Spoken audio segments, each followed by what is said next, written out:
Oh, hey, it's Matt Malone here. Good to see you. I was doing some stuff around the office, and the Season 3 development blog just hit, so we're going to go over it really quick. This next update is going to be crazy. A lot of stuff out of left field. We're talking like new GT3 physics and tires. We're talking new tracks, new cars.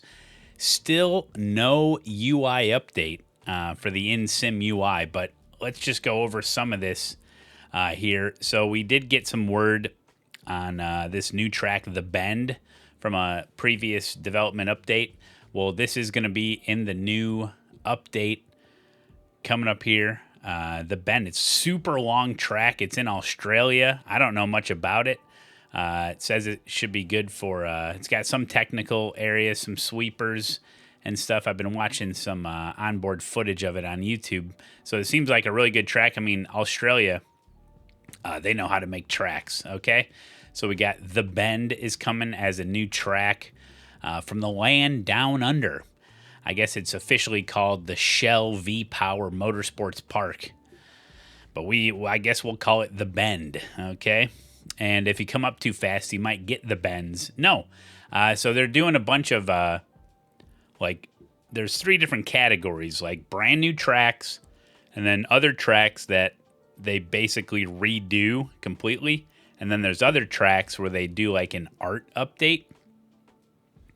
And so in here, rescanned and remodeled tracks, Iowa Speedway, Richmond Raceway, Sonoma Raceway. Now, this one is interesting, Sonoma Raceway, because it was one of the original tracks that iRacing has put out. So they're like basically redoing the whole thing.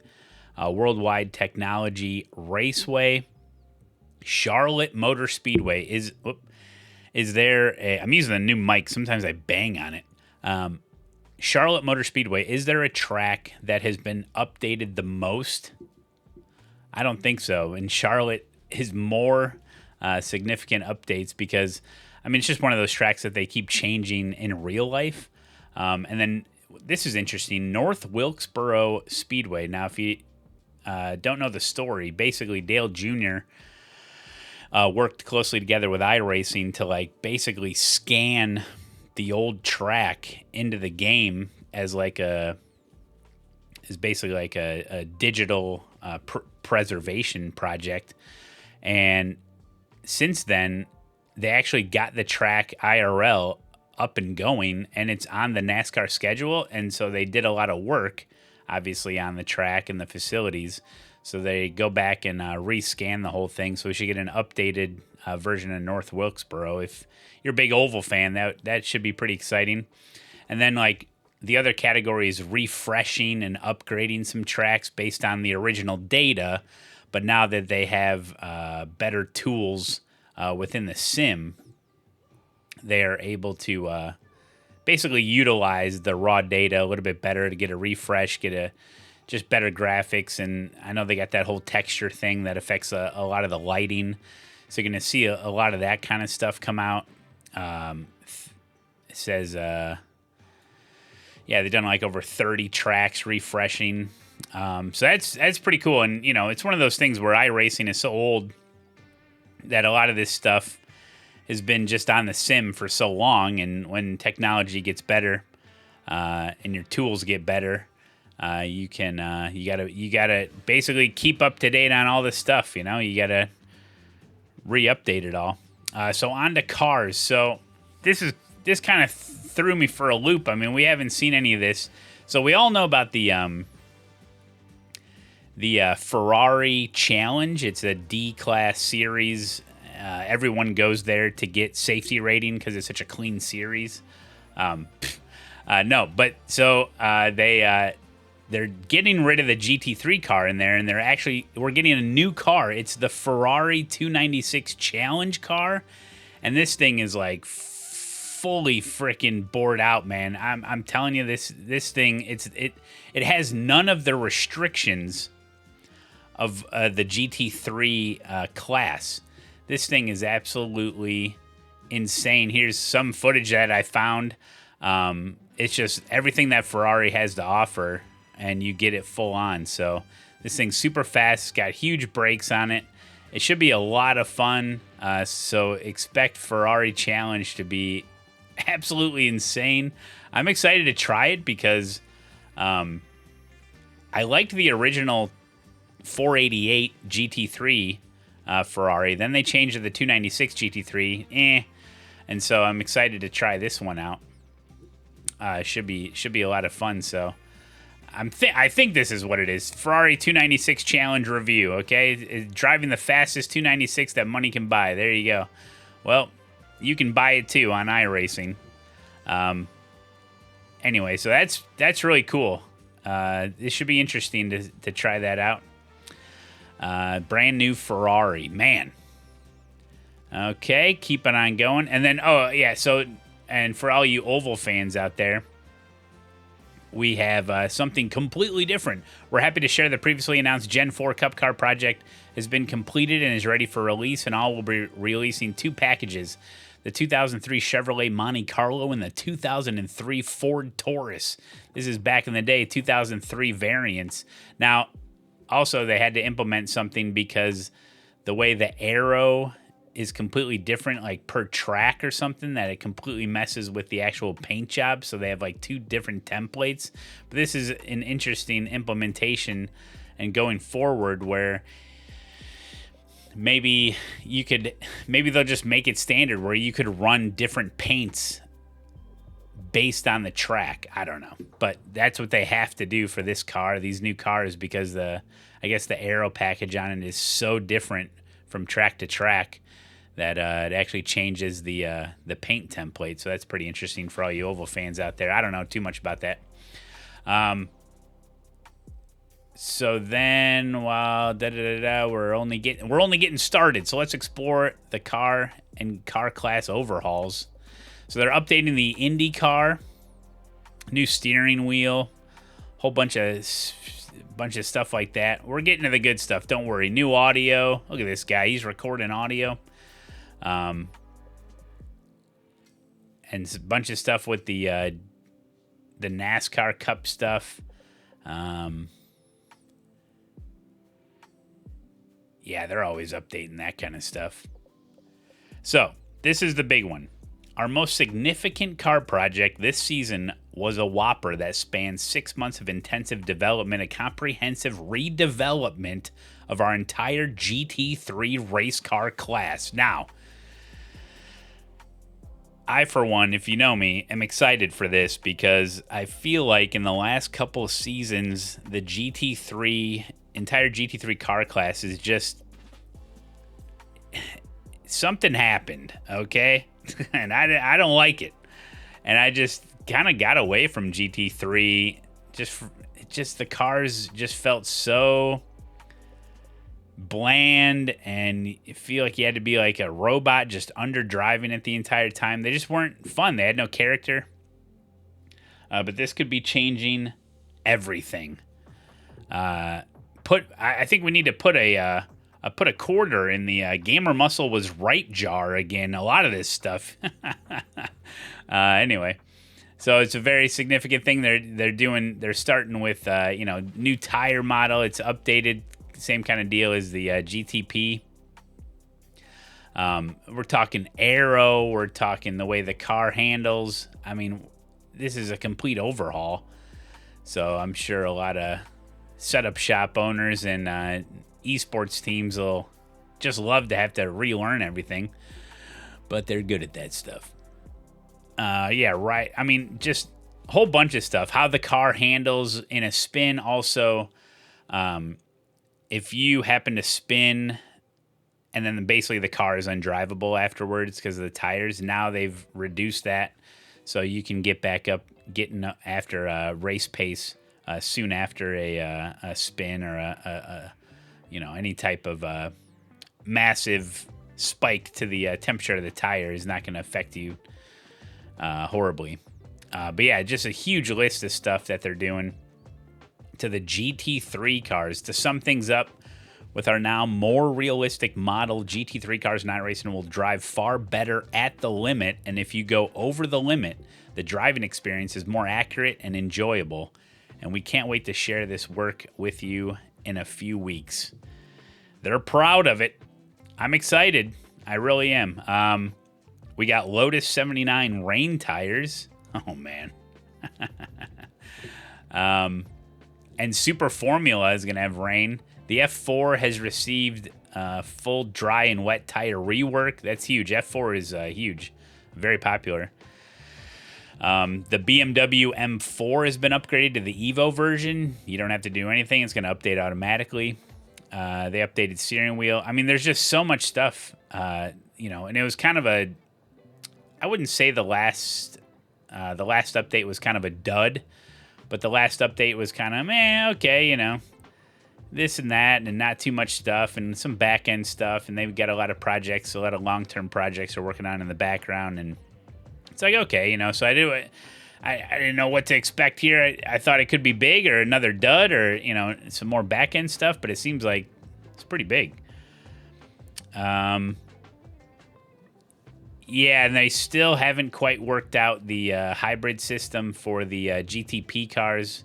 They're working on it, though. Some new stuff for VR users. Don't know much about VR. Also, the rain. Remember, we've been talking about it for an entire season or more, is that your eyes, you cannot believe your lying eyes when you're in a wet session, because the track and the conditions and the sky and what you're getting on the windshield always would look way too wet than what your car actually feels. So there was like a disconnect between your eyes and what you felt, and they expressed that they understand that. And so they're trying to bring the rain visuals in the line better with what the actual conditions of the track are. So that's huge. They've been working on it. Maybe, hey, listen, everyone's complaining about all this rain and all these sessions, but they needed us to test it, apparently, so they could, that's just the way it is. So, yeah, hopefully they get that all figured out. And, what you're looking at, and then you can better do your strategy, because the track could be super wet. There's spray everywhere. The car feels fine. All of a sudden, the spotter's like, it is now a dry session. You're like, huh? So they did adaptive AI last season, and they talk about campaign mode here shortly, but it's kind of taking a back seat. 360 hertz support for more wheels. I assume ASETEK will get that. So this next section, I think everyone, they kind of told us the new UI was coming out this season, but it's not. Because this is under ongoing and future development, and they go right into the UI. And it already looks outdated. No. Yeah, we'll get it sometime, they say. And they talk about the new Sim UI. Oh, the new rendering engine. It's going tremendously well. They're trying to get to more of a GPU-driven architecture than, CPU intensive. iRacing is always known as very CPU intensive, so they need to offload some of that on the GPU. Everyone's got their 5090s, So, yeah, there you go. The rest of the stuff you can read on. It's all future stuff. Here's the thing about career mode. Not quite coming out yet, but, we thought I got the notification. I have the iRacing app on my phone, guys, with notifications on, which is insane. I'm such a nerd. But you see this kind of stuff. And I was like, oh, cool. The dev report's out. Let's see what we got. And I'm like, whoa. It kind of threw me for a loop here. A lot of stuff I did not expect. And some stuff I expected is not coming. So, future track and car content. They talk about the car team is working on many interesting projects, including exciting additions to GT3, GT4, and GTP. Where is the Mustang GT4? Where's the dark horse? That'd be amazing. Yeah, a lot of stuff, man. They're working on, they don't want to give away everything because I think they kind of jumped the gun, just kind of like how they did with Rain, where they kind of told everybody about Rain a little bit too early. They're just excited for it. I mean, if it's a labor of love and your passion, they want to share it with everybody as well. And they know that we're excited about certain stuff. But, sometimes you can kind of divulge information a little bit too early, and then when it takes too long, you're damned if you do, damned if you don't, and then by the time it does release, it better be good, one of those kind of things. And I think they, minus the tweaking with the Rain, I think they did hit that one out of the park for sure. We did wait forever for it, and we finally got it, and it was good. But with this UI thing, I think they jumped the gun on that a little bit too much. I think they're in the same kind of boat with this UI thing, where look at it.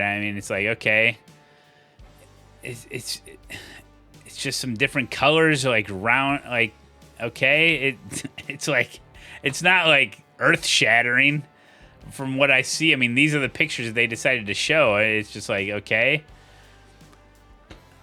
how can it be taking so long? Why even mention it? Anyway, it doesn't bother me. But whatever. So yeah, there you go. Thought I'd take a look. This could possibly be Rain. Visual and physical balance tuning. This could be just updates with the Rain with visuals and stuff. Yeah, just showing off some stuff. Now, for you VR users, let me know what the heck this even means. I don't use VR. And new wheel. The new track, I always like new tracks, especially, obviously, road track. Especially when I look at this track, I can see a bunch of different possible configurations. I get excited for, some short configurations with slow cars. I like to learn new tracks, and I hope that it's fun and fun to drive around and do some hosted or whatever. And hopefully we see it on the schedule for the next season. They like to come out with new tracks and then don't even put it on the schedule. And, with the art update, that'd be nice. Like, some of the new tracks that they updated the art with, they did a great job. It looks fantastic. I wonder, I hope, and I don't know about this, but I wonder if, like, with this new graphics engine that they're building from the ground up, if a lot of this stuff, and I'm sure it is, a lot of this stuff that they're doing, all this work that they're doing, can be easily ported into the new one, or they have to, like, refresh it all. Who knows? This is a shot of Lotus 79s at a wet spa. So good luck to everyone out there. And, yeah, big updates to the IR 18, which is interesting. Some road-specific stuff and oval-specific stuff. So there you have it. Oh, here's another shot of the Lotus 79 at night in the rain. So there you go, guys. Wanted to show you, and I do iRacing full time, so I figured I'd share this with you and give it a go. So read more. It's on their blog. It's on the UI. You can find it on the UI or their website or whatever. So good stuff. See you on the stream.